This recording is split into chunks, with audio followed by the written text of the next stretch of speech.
yoldaşlar var. Görürsən ki, Ramazan gələndə adam pis vərdişləri var, onları saxlayır. Allah da onlara hidayət versin. Siqaret belə çəkmir. Deyir, əxi, bir ay heç nə eləməyəcək. Adam içsəndir, belə pis vərdişləri var, amma görürsən, deyir ki, əxi, heç nə eləməyəcək bu ay. Və görürsən ki, eləmir.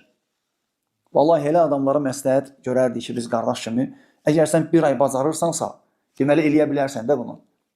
Sən bunu Allah üçün yaşaya bilərsən bu həyatı.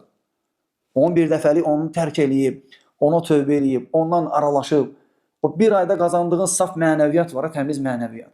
Vallahi sən onun üstündə qalmaq istəsən, onu axıra qədər aparacaqsan. Şu versə, ona bəzi adamlar deyirlər ki, məsələn, namaz qılmayan adam oruç tutmasın. Belə düzdür, aydındır, namaz qılmamaq böyük günahdır. Kim namaz qılmasa Allahın qəzəbi ilə qarşılaşacaq. Kim namaz qılmasa Allah onu cəhənnəmə salmaqla hədəliyib. Namazı tərk eləmək böyük günahdır. Lakin kim namaz qılmırsa biz onu deyə bilmərik də oruç tutma. O qədər adamlar var ki, Ramazanda elə oruç tutmaq səbəbindən sonra namaza da başlayırlar. O da bir xeyirdir inşallah. Bəli, dəlillər var.